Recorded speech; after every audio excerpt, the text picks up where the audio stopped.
നമസ്കാരം. ചരിത്രഭൂമികയിലേക്ക് സ്വാഗതം. ഇന്ത്യയും പാകിസ്ഥാനും തമ്മിലുള്ള സംഘർഷങ്ങൾക്കിടയിൽ ഇരു രാജ്യങ്ങളുടെയും ആണവശേഷിയെക്കുറിച്ചുള്ള ചർച്ചകൾ സജീവമാണ്. മനുഷ്യരാശിക്ക് നാശം വിതച്ച അണുബോംബുകളുടെ കാര്യം പറയുമ്പോൾ ആദ്യം മനസ്സിൽ വരുന്നത് ഹിരോഷിമയിലും നാഗസാക്കിയിലും ഉണ്ടായ അണുബോംബാക്രമണങ്ങളാണ്. ഈ സാഹചര്യത്തിൽ ലോകം കണ്ടതിൽ വെച്ച് ഏറ്റവും ശക്തമായ ആണവായുധം ഏതാണ്, ഏത് രാജ്യത്തിൻ്റെതാണ് എന്ന ചോദ്യം ഉയരുമ്പോൾ അതിനുത്തരം റഷ്യയുടെ സാർ ബോംബ ആണ് എന്നാണ്. ഹിരോഷിമയിലും നാഗസാക്കിയിലും ഉണ്ടായതിനേക്കാൾ 1500 മടങ്ങ് ശക്തിയുള്ള ഈ ബോംബ് 1961 റഷ്യ വികസിപ്പിച്ചെടുത്തത്. സാർ ബോംബ് എന്നാൽ റഷ്യൻ ഭാഷയിൽ ബോംബുകളുടെ രാജാവ് എന്നാണ് അർത്ഥം.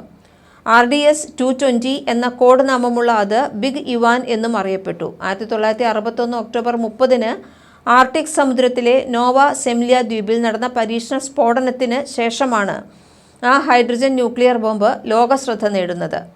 ഇതുവരെ നടന്നതിൽ വെച്ച് ഏറ്റവും ശക്തമായ മനുഷ്യനിർമ്മിത സ്ഫോടകമായിരുന്നു അത്.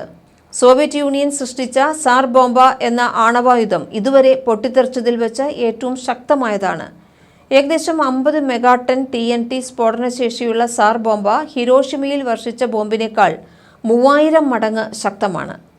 USSRും അമേരിക്കൻ ഐക്യനാടുകളും തമ്മിലുള്ള ശീതയുദ്ധകാലത്ത് ആൻഡ്രി സഖാരോവിൻ്റെയും അദ്ദേഹത്തിന് കീഴിലുള്ള സോവിയറ്റ് ഭൗതിക ശാസ്ത്രജ്ഞരുടെയും മാർഗനിർദ്ദേശമനുസരിച്ചാണ് സാർ ബോംബ വികസിപ്പിച്ചത്. സോവിയറ്റ് യൂണിയൻ്റെ ശക്തി കാണിക്കാനുള്ള ഒരു ആയുധമായിട്ടാണ് ബോംബ് നിർമ്മിച്ചത്. 3 ഘട്ടങ്ങളുള്ള 100 മെഗാടൺ ശേഷിയുള്ള ബോംബായിരുന്നു സാർ ബോംബ. എന്നിരുന്നാലും ബോംബ് മൂലമുണ്ടായ നാശം വളരെ അപകടകരമാകുമെന്നതിനാൽ ടെസ്റ്റിൻ്റെ സമയത്ത് അവർ അത് 50 മെഗാടണ്ണായി കുറച്ചു. അപ്പോഴും ഒരു പതിറ്റാണ്ട് മുമ്പ് ജപ്പാനിൽ പതിച്ച US ആണവ ബോംബുകളേക്കാൾ ഏകദേശം 1500 മടങ്ങ് അധിക ശേഷി അതിനുണ്ടായിരുന്നു. സ്ഫോടനത്തിൻ്റെ ഫലമായി 8 കിലോമീറ്റർ വീതിയുള്ള ഒരു അഗ്നിഗോളവും 60 കിലോമീറ്ററിലധികം ഉയരത്തിലെത്തിയ ഒരു കൂൺമേഘവും ഉണ്ടായതായാണ് റിപ്പോർട്ട്. ഒരു പ്രധാന നഗരത്തിൽ വർഷിച്ചാൽ സാർ ബോംബയ്ക്ക് 35 കിലോമീറ്റർ ചുറ്റളവിലുള്ളതെല്ലാം നശിപ്പിക്കാൻ കഴിയും. 100 കിലോമീറ്റർ അകലെ വരെ 3rd ഡിഗ്രി പൊള്ളലേറ്റു വീഴാനും സ്ഫോടനത്തിൻ്റെ പ്രഭവ കേന്ദ്രത്തിൽ നിന്ന് 100 കണക്കിന് കിലോമീറ്റർ അകലെയുള്ളവ തകർക്കാനും കഴിയും. 1961 ഒക്ടോബർ 30 പ്രത്യേകം സജ്ജീകരിച്ച ഒരു സോവിയറ്റ് Tu-95 ബോംബർ വിമാനം ആർട്ടിക് സമുദ്രത്തിലെ ഒരു വിദൂര ദ്വീപുകളുടെ ശൃംഖലയായ നോവയ സെംലിയയിലേക്ക് പറന്നു. സോവിയറ്റ് യൂണിയൻ പലപ്പോഴും ആണവ പരീക്ഷണങ്ങൾക്കായി ഉപയോഗിച്ചിരുന്ന ഒരു സ്ഥലമായിരുന്നു അത്. ബോംബ് സാവധാനം വീഴാൻ അനുവദിക്കുന്ന ഒരു പാരച്യൂട്ട് അതിൽ സജ്ജീകരിച്ചിട്ടുണ്ടായിരുന്നു. വിമാന പൈലറ്റുമാർക്ക് സുരക്ഷിതമായ ദൂരത്തേക്ക് പറക്കാൻ മതിയായ സമയം നൽകി. ആൻഡ്രി ഡാർണോസേവ് ആയിരുന്നു പൈലറ്റ്. വായു സാമ്പിളുകളും ന്യൂക്ലിയർ വീഴ്ചകളും നിരീക്ഷിക്കുന്നതിനുള്ള മൂവി ക്യാമറയും ഉപകരണങ്ങളും ഘടിപ്പിച്ച ഒരു ചെറിയ വിമാനവും അതിനോടൊപ്പം തന്നെ ഉണ്ടായിരുന്നു. പക്ഷേ ഇത് വെറുമൊരു പതിവ് ആണവ പരീക്ഷണം മാത്രമായിരുന്നില്ല. വിമാനത്തിൻ്റെ അടിഭാഗത്ത് ഘടിപ്പിച്ചിരുന്നത് ഒരു തെർമോ ന്യൂക്ലിയർ ബോംബായിരുന്നു. ഇത് സാധാരണ ഇൻറ്റീരിയർ ബോംബ് ബേക്കുള്ളിൽ ഉൾക്കൊള്ളാൻ കഴിയാത്തത്ര വലുതായിരുന്നു. സിലിണ്ടർ ആകൃതിയിലുള്ള ഉപകരണത്തിന് 26 അടി, അതായത് 8 മീറ്റർ നീളവും ഏകദേശം 59,525 പൗണ്ട്, അതായത് 27 മെട്രിക് ടൺ ഭാരവും ഉണ്ടായിരുന്നു. ആ ആണവ ബോംബിന് ഇസ്ഡേലിയെ 602 ഇനം 602 എന്ന ഔദ്യോഗിക നാമമാണ് കൊടുത്തത്. എന്നാൽ അത് ചരിത്രത്തിൽ സാർ ബോംബ എന്ന വിളിപ്പേരിലാണ് ഇടം നേടിയത്. ഏകദേശം 27 ടൺ ഭാരവും ഏകദേശം 8 മീറ്റർ നീളവും 2 മീറ്റർ വ്യാസവുമുള്ള ഒരു വലിയ ബോംബ് തന്നെയായിരുന്നു അത്. പരീക്ഷിക്കുന്നതിനായി ശാസ്ത്രജ്ഞർ അതിനെ ഒരു Tu-95V ബോംബറിൽ കയറ്റി. വിജനമായ ദ്വീപായ നോവയ സെംലിക്ക് മുകളിലുള്ള മിത്യുഷിക്ക ബേ പരീക്ഷണ സ്ഥലത്ത് മോസ്കോ സമയം രാവിലെ 11:32 ബോംബ് പതിക്കുന്നത്.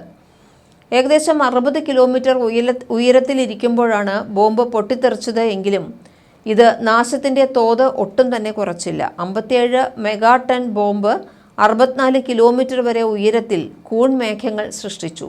100 കിലോമീറ്ററോളം ഇത് വ്യാപിച്ചു. പൊട്ടിത്തെറിയുടെ പ്രഭവ കേന്ദ്രത്തിൽ നിന്ന് ഏകദേശം 55 കിലോമീറ്റർ അകലെ ഉണ്ടായിരുന്ന സെവേണി എന്ന ഗ്രാമം പൂർണ്ണമായും നശിച്ചു. 160 കിലോമീറ്റർ അകലെയുള്ള കെട്ടിടങ്ങൾ തകർന്നു. ഈ പരിശോധനയിൽ മനുഷ്യർക്ക് ജീവനൊന്നും നഷ്ടമായില്ലെങ്കിലും പ്രഭവ കേന്ദ്രത്തിൽ നിന്ന് 100 കിലോമീറ്റർ അകലെ വരെ ഗുരുതരമായ പൊള്ളലേൽപ്പിക്കാൻ സ്ഫോടനത്തിന് കഴിയുമായിരുന്നു എന്ന് ശാസ്ത്രജ്ഞർ വിലയിരുത്തി. എന്നാൽ ഈ തീഗോളം ഒരിക്കലും ഭൂമിയുമായി സമ്പർക്കം പുലർത്തിയിട്ടില്ലാത്തതിനാൽ വികിരണത്തിൻ്റെ അളവ് അതിശയകരമാം വിധം കുറവായിരുന്നു എന്ന് മാത്രമാണ് ഒരു സംഗതിയുള്ളത്. റേഡിയോ കോമുകൾ 1 മണിക്കൂറിലധികം പ്രവർത്തനരഹിതമായിരുന്നു. പരീക്ഷണത്തിന് തൊട്ടു പിന്നാലെ വിനാശകരമായ ബോംബിന്റെ കഥ ലോകം മുഴുവൻ അറിഞ്ഞു. US, UK, സ്വീഡൻ എന്നിവയുൾപ്പെടെ രാജ്യങ്ങൾ USSRന്റെ നേട്ടത്തെ അപലപിക്കാൻ തുടങ്ങി. എന്നിരുന്നാലും ബോംബിന്റെ വലിപ്പം കാരണം പ്രവർത്തിപ്പിക്കാനുള്ള അനുമതി ലഭിച്ചില്ല. അത് വഹിക്കാൻ കഴിയുമായിരുന്ന ഒരേയൊരു മാർഗം ഒരു കനത്ത ബോംബർ വിമാനത്തിലൂടെ മാത്രമായിരുന്നു. ശത്രു വിമാനങ്ങൾ അതിനെ എളുപ്പത്തിൽ കീഴടക്കാൻ സാധ്യതയുണ്ട് എന്നാണ് വിലയിരുത്തപ്പെട്ടത്. മാത്രമല്ല, ഈ ബോംബിന്റെ സ്രഷ്ടാവായ സഖാരോവ് സാർ ബോംബിന്റെ വ്യാപ്തി മനസ്സിലാക്കിയപ്പോൾ ആണവായുധങ്ങളുടെ പരീക്ഷണത്തിനും വികസനത്തിനും എതിരെ തിരിയുകയാണ് ചെയ്തത്. ന്യൂക്ലിയർ വ്യാപനത്തിനെതിരെ ശബ്ദമുയർത്തുന്നതിനിടയിൽ 1963 USSR, US, UK തുടങ്ങിയ രാജ്യങ്ങൾ ഒപ്പുവെച്ച ഭാഗിക പരീക്ഷണ നിരോധനത്തിനെ അദ്ദേഹം പിന്തുണച്ചു. അദ്ദേഹത്തിൻ്റെ ഈ ശ്രമങ്ങൾ കാരണം അദ്ദേഹത്തിന് 1975 സമാധാനത്തിനുള്ള നോബൽ സമ്മാനവും ലഭിച്ചു. ശീതയുദ്ധത്തിൻ്റെ മൂർധന്യത്തിൽ സോവിയറ്റുകളും അമേരിക്കയും തമ്മിലുള്ള വർദ്ധിച്ചുവരുന്ന സംഘർഷങ്ങളുടെ പ്രതീകമായിരുന്നു സാർ ബോംബയുടെ പരീക്ഷണം. 1961 ജൂണിൽ വിയന്നയിൽ സോവിയറ്റ് നേതാവ് നികിത ക്രൂഷ്ചേവും അമേരിക്കയുടെ പ്രസിഡന്റ് ജോൺ F. കെന്നഡിയും തമ്മിലുള്ള ഉച്ചകോടി പരാജയപ്പെട്ടതിനു ശേഷം 1950കളുടെ അവസാനം മുതൽ ഇരു രാജ്യങ്ങളും നിലനിർത്തിയിരുന്ന ആണവ പരീക്ഷണങ്ങൾക്ക് അനൗപചാരിക മെറട്ടോണിയം അവസാനിപ്പിക്കുന്നത് ഉൾപ്പെടെ സോവിയറ്റ് സൈനിക ശക്തി പ്രകടിപ്പിച്ചുകൊണ്ട് ക്രൂഷ്ചേവ് തിരിച്ചടിക്കാൻ തീരുമാനിച്ചു. പരീക്ഷണം പുനരാരംഭിച്ചത് സോവിയറ്റ് ആയുധ ഗവേഷകർക്ക് ഒരു ഭീമൻ ഹൈഡ്രജൻ ബോംബ് നിർമ്മിക്കുന്നതിനുള്ള ആശയം പരീക്ഷിക്കാൻ അവസരം നൽകി. ആറ്റം ബോംബുകൾ ഉൾപ്പെടെയുള്ള അമേരിക്കയുടെ ആയുധപ്പുരയിലെ ഏറ്റവും ശക്തമായ ആയുധങ്ങളെക്കാൾ വളരെ വലുതായിരുന്നു അത്.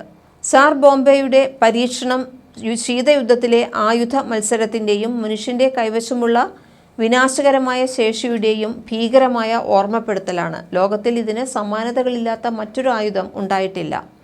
ഇത് ഒരു ആയുധമെന്നതിലുപരി ശക്തിയുടെയും ഭയത്തിൻ്റെയും രാഷ്ട്രീയ സന്ദേശമായിരുന്നു നൽകിയത്. കൂടുതൽ കഥകളുമായി വീണ്ടും വരാം. ചരിത്രഭൂമിക സബ്സ്ക്രൈബ് ചെയ്യും.